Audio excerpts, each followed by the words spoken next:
بسم اللہ الرحمن الرحیم۔ السلام علیکم۔ ایک دفعہ کا ذکر ہے، ایک بحری جہاز مال و اسباب کے ساتھ اور مسافروں سے بھرا ہوا بحری سفر پر روانہ ہوا۔ سمندر میں اچانک ایک خوفناک طوفان اٹھا اور اس نے جہاز کو اپنی لپیٹ میں لے لیا۔ جہاز ادھر ادھر ڈولنے لگا، لیکن وہ اس طوفان کا مقابلہ نہ کر پایا اور آہستہ آہستہ پانی میں ڈوب گیا۔ تمام مسافر پانی میں ڈوب گئے۔ اللہ سبحانہ تعالیٰ کے حکم سے ایک مسافر بچ گیا اور وہ کسی نہ کسی طرح تیرتا ہوا ایک جزیرے پر پہنچنے میں کامیاب ہو گیا۔ اس نے دیکھا کہ اس جزیرے پر کوئی بھی انسان نہیں تھا۔ وہ شخص اس جزیرے کی ریت پر لیٹ گیا۔ تھکن سے اس کا برا حال تھا۔ آسمان کی طرف دیکھا تو چاند ستارے چمک رہے تھے۔ اس کی آنکھیں بند ہونے لگیں اور وہ نیند کی آغوش میں چلا گیا۔ اگلی صبح جب اس کی آنکھ کھلی تو اس نے دیکھا آسمان صاف تھا اور طوفان ختم ہو چکا تھا۔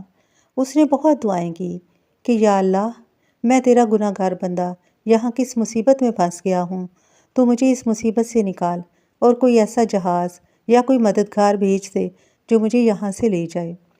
وہ سارا دن بھوکا پیاسا اللہ تعالیٰ سے دعائیں مانگتا رہا، لیکن کوئی بھی جہاز یا کوئی مدد اس کو لینے نہیں آئی۔ اگلی رات بھی اسی طرح گزر گئی۔ دوسرا اور تیسرا دن بھی اسی طرح بھوکے پیاسے گزر گیا۔ اب اسے یقین ہو چکا تھا کہ اس نے اپنی باقی زندگی یہیں گزارنی ہے، اس لیے اس نے ہمت پکڑی۔ جہاز کا کچھ ملبہ جو کہ چٹان کے ساتھ ٹکرایا تھا وہیں سمندر کے اوپر بکھرا پڑا تھا۔ کمزوری کی وجہ سے اسے تیرنا مشکل ہو رہا تھا، لیکن اس نے ہمت نہ ہاری اور تیرتا ہوا گیا اور کچھ تختے اور رسی اور جو بھی چیزیں اس کو میسر ہوئیں وہ لے آیا۔ اسے یقین ہو گیا تھا کہ اب وہ باقی زندگی اسی جزیرے پر گزارنی ہے۔ اس نے ان تختوں اور رسی کی مدد سے جزیرے پر ایک جھونپڑی بنائی۔ وہ اللہ کی رحمت سے مایوس ہو چکا تھا۔ وہ جنگلی پھل کھاتا اور ناریل کا پانی پیتا اور مچھلیوں کا شکار کرتا۔ ایک دن اس نے مچھلیوں کا شکار کیا اور اپنی جھونپڑی کے قریب اس نے آگ جلائی، لیکن اس کی لکڑیاں ختم ہو چکی تھیں۔ وہ جنگل کی طرف لکڑیوں کی تلاش میں نکلا، لیکن جب واپس آیا تو کیا دیکھتا ہے کہ اس کی جھونپڑی کو آگ لگی ہوئی ہے۔ جو آگ اس نے مچھلیوں کے لیے جلائی تھی اس میں سے کوئی چنگاری اس کی جھونپڑی میں گر گئی ہوگی اور اس کی جھونپڑی کو آگ لگ گئی ہوگی۔ اسی طرح اس کی پوری جھونپڑی جل گئی۔ اب وہ واویلا کرنے لگا اور خدا کی طرف دیکھ کر اونچی اونچی آواز میں پکارنے لگا کہ تو کیسا میرا اللہ ہے؟ جب میں نے تم سے مدد مانگی تو تم نے مدد نہ کی۔ اب میں بڑی مشکل سے جھونپڑی بنا کر رہنے لگا تھا اور تو نے میری جھونپڑی بھی جلا دی۔ یہ کیسا تیرا انصاف ہے؟ اب وہ اللہ سبحانہ تعالیٰ سے شدید قسم کا بدگمان ہو چکا تھا اور اللہ کے سامنے واویلا مچانے لگا کہ تو میرا اللہ نہیں ہے، تو نے میرے ساتھ انصاف نہیں کیا، تو نے میرے ساتھ ظلم کیا ہے۔ اس طرح ہی بولتے بولتے وہ سو گیا۔ صبح جب اس کی آنکھ کھلی تو اس نے دیکھا کہ ایک بہت بڑا بحری جہاز ساحل سمندر پر کھڑا ہے۔ اس نے حیرانگی سے اس جہاز کو دیکھا جو کہ اس کے قریب آ رہا تھا اور وہ جہاز میں سوار ہو گیا۔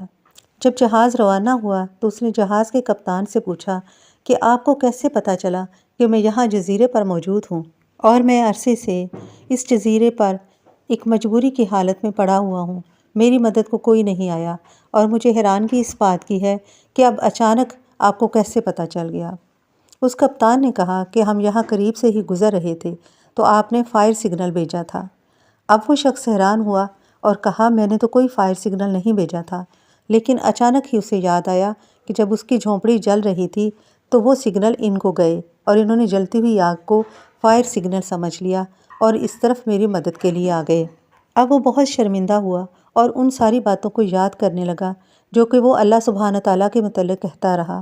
اس کا سر شرمندگی سے مزید جھک گیا اور اسی طرح اسی حالت میں وہ سجدے میں چلا گیا۔ اس کی آنکھوں سے زار زار آنسو بہہ رہے تھے اور وہ سوچ رہا تھا کہ میں کیا سوچ رہا تھا اور میرا اللہ میرے بارے میں کیا سوچ رہا تھا۔ میرے عزیز بہن بھائیوں، ہم اپنی محدود عقل سے سوچتے ہیں اور اللہ تعالیٰ کے منصوبہ بندی کو نہیں سمجھتے۔ جب بھی ہم پر کوئی مشکل وقت آتا ہے تو ہم اللہ سبحانہ تعالیٰ کو نعوذ باللہ کوسنا شروع کر دیتے ہیں اور گلے شکوے اور شکایتیں کرتے ہیں کہ اللہ تعالیٰ نے ہمارے ساتھ انصاف نہیں کیا، اللہ تعالیٰ نے ہم پر بڑا ظلم کر دیا ہے اور اللہ نے ایسا کیوں کیا۔ لیکن یہ نہیں سمجھتے کہ اللہ سبحانہ تعالیٰ کے ہر کام میں مصلحت پوشیدہ ہے اور اس آزمائش میں اور پریشانی میں بھی یقیناً اس کی کوئی مصلحت ہوگی، اور جلد ہی وہ یہ آزمائش ہم سے ختم کر دے گا اور اس برے وقت کو خوشیوں میں بدل دے گا۔ اللہ سبحانہ تعالیٰ کی حکمت کو سمجھیے، وہ بہت غفور و رحیم ہے، اس کی طرف سے بدگمان ہونا چھوڑ دیں۔ اللہ تعالیٰ آپ سب کا حامی و ناصر ہو، آمین یا رب العالمین۔